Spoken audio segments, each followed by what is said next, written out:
성도 여러분 안녕하세요. 말씀 묵상 리바이벌입니다. 주님 안에서 평안한 삶이 되시기를 축복합니다. 오늘 하나님께서 우리에게 주신 말씀은 요한복음 16장 1절에서 6절까지 말씀입니다. 함께 읽겠습니다. 내가 이것을 너희에게 이름은 너희로 실족하지 않게 하려 함이니 사람들이 너희를 출교할 뿐 아니라 때가 이르면 무릇 너희를 죽이는 자가 생각하기를 이것이 하나님을 섬기는 일이라 하리라. 그들이 이런 일을 할 것은 아버지와 나를 알지 못함이라. 오직 너희에게 이 말을 한 것은 너희로 그때를 당하면 내가 너희에게 말한 이것을 기억나게 하려 함이요. 처음부터 이 말을 하지 아니한 것은 내가 너희와 함께 있었음이라. 지금 내가 나를 보내신 이에게로 가는데 너희 중에서 나더러 어디로 가는지 묻는 자가 없고 도리어 내가 이 말을 함으로 너희 마음에 근심이 가득하였도다. 아멘. 오늘 본문은 슬픔과 두려움 앞에 서 있는 제자들에게 주신 예수님의 사랑의 경고이며 동시에 믿음을 세우는 말씀입니다.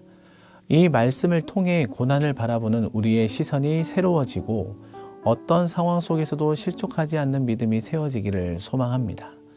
오늘 본문 1절 말씀을 보면 예수님은 제자들이 세상에서 박해를 당할 때 실족하지 않게 하시려고 미리 말씀하시죠. 실족은 믿음에서 탈선하는 것을 말합니다. 신앙생활에서 가장 위험한 순간은 고난 그 자체가 아니라 예상하지 못한 고난으로 믿음이 흔들리는 순간입니다. 예수님은 사랑하는 자들에게 고난을 숨기지 않으십니다. 오히려 미리 알게 하셔서 준비하게 하십니다. 오늘 우리도 마찬가지입니다. 말씀을 통해 우리의 믿음을 미리 준비시키고 계십니다. 그리고 본문 2절 말씀에서 예수님은 제자들에게 앞으로 닥칠 고난의 현실을 매우 구체적으로 말씀하시는데요. 2절 말씀에 보면 사람들이 너희를 출교할 뿐 아니라 때가 이르면 너희를 죽이는 자가 생각하기를 이것이 하나님을 섬기는 일이라 하리라 라고 말씀합니다. 이 말씀은 단순한 어려움의 예고가 아니라 신앙 때문에 겪게 될 핍박의 깊이와 방향을 보여줍니다. 놀라운 것은 핍박이 세상 사람들에게서만 오는 것이 아니라 하나님을 믿는다는 이유만으로도 올 수 있다는 사실이죠. 실제로 역사 속에서 하나님의 사람들은 종종 하나님을 위한다고 주장하는 사람들에게 상처를 받았습니다. 진리를 붙들며 언제나 환영받을 것 같지만 때로는 오히려 오해와 배척을 경험하게 됩니다. 그렇다면 왜 이런 일이 일어납니까? 예수님은 3절에서 그 이유를 분명히 말씀하십니다. 그들이 이런 일을 할 것은 아버지와 나를 알지 못함이라. 핍박의 근본 원인은 악의적인 의도뿐만이 아니라 하나님을 알지 못하는 영적 무지입니다. 하나님을 모르면 선을 악으로, 빛을 어둠으로 오해하게 되죠. 그래서 그리스도인은 사람과 싸우는 존재가 아닙니다. 우리를 힘들게 하는 사람을 향해 분노하기보다 그들이 하나님을 알지 못하고 있음을 보며 긍휼의 마음을 품는 존재입니다. 또한 이 말씀은 우리 자신을 돌아보게 하는데요. 혹시 나도 하나님의 뜻을 제대로 알지 못한 채 내 생각과 열심을 신앙이라고 착각하며 살아가고 있지는 않습니까? 참된 신앙은 열심에 크게 있지 않습니다. 하나님을 얼마나 바르게 알고 있는가에 달려 있습니다. 여러분, 세상이 우리를 오해할 수 있습니다. 신앙 때문에 손해를 볼 수도 있습니다. 그러나 그런 상황에 처한다 하더라도 낙심하지 마십시오. 핍박은 우리가 잘못 가고 있다는 증거가 아니라 때로는 주님의 길을 걷고 있다는 증거가 될 수 있습니다. 그러므로 사람의 평가보다 하나님의 시선을 바라보며 믿음 안에서 승리할 수 있기를 소망합니다. 그리고 본문 4절 말씀에 보면 예수님은 제자들이 고난의 순간에 당황하거나 무너지지 않도록 미리 말씀으로 준비시키고 있습니다. 고난의 현장에서는 새로운 믿음이 갑자기 생기는 것이 아니라 평소에 들었던 말씀이 떠오르며 우리를 붙잡아 줍니다. 그래서 신앙생활은 평안할 때 무엇을 쌓아두느냐가 중요합니다. 말씀을 마음에 두면 위기의 순간 그것이 믿음의 버팀목이 됩니다. 그래서 할 수만 있다면 성경 암송을 할 수 있는 은혜가 있기를 바랍니다. 말씀은 위기 때 꺼내 쓰는 영적 기억의 힘이기도 합니다. 이어서 5절에서 예수님은 이렇게 말씀하십니다. 지금 내가 나를 보내신 이에게로 가는데 너희 중에서 나더러 어디로 가는지 묻는 자가 없고 라고 하였습니다. 제자들은 예수님의 떠나심의 의미보다 자신들의 상실감과 두려움에 더 집중하고 있었습니다. 신앙이 연약할 때 우리는 하나님의 계획보다 나의 감정에 사로잡히기 쉽습니다.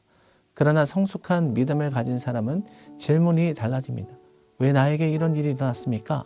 이에서 하나님은 이 일을 통해 무엇을 이루고 계십니까? 로 이렇게 바뀌게 됩니다. 6절에서 예수님은 제자들의 상태를 정확히 짚어주시는데요. 도리어 내가 이 말을 함으로 너희 마음에 근심이 가득하여도다. 제자들의 마음은 슬픔으로 가득 차 있었습니다. 그러나 이 슬픔은 절망이 아니라 새로운 은혜의 시작을 앞둔 슬픔이었습니다. 예수님의 떠나심은 버림이 아니라 성령의 시대를 여시는 준비였습니다. 이제 말씀을 맺겠습니다. 사랑하는 성도 여러분, 신앙의 길은 고난이 없는 길이 아니라 고난 속에서도 넘어지지 않도록 말씀으로 준비되는 길입니다. 세상은 우리를 오해할 수 있고 때로는 신앙 때문에 손해를 보거나 외로움을 경험할 수도 있습니다. 또한 삶의 여러 순간 속에서 근심의 마음을 가득 채울 때도 있습니다. 그러나 그때 우리가 기억해야 할 것은 예수님은 이미 우리에게 말씀하셨고 그 말씀은 우리를 붙드는 능력이 된다는 사실입니다. 예수님의 떠나심은 버림이 아니라 더 큰 은혜를 위한 준비하였듯이 우리의 슬픔과 혼란의 시간도 하나님이 일하시는 과정일 수 있습니다. 그러므로 어떤 상황 속에서도 실족하지 마시고 말씀을 기억할 수 있기를 바랍니다. 말씀 안에 승리하며 살아가는 엘사랑교회 모든 성도님 되시기를 예수님의 이름으로 축복합니다. 기도하겠습니다. 사랑의 하나님, 말씀을 통해 은혜 주심에 감사드립니다. 우리의 삶 속에 이해되지 않는 일들이 찾아올 때 환경이 흔들리기보다 말씀을 기억하게 하시고 항상 일하고 계시는 하나님을 신뢰하는 믿음을 주옵소서.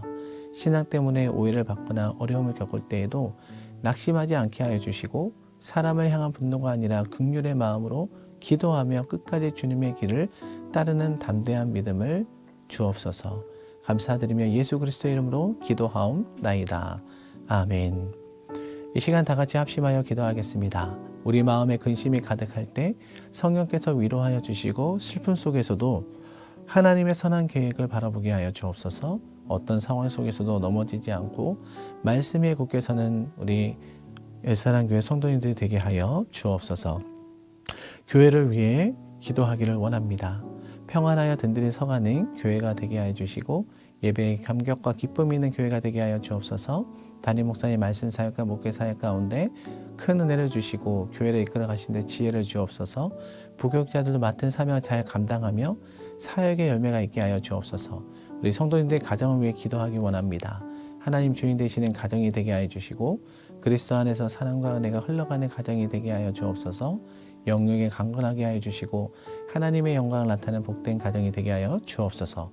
이와 같은 마음으로 다 같이 합심하여 기도하겠습니다.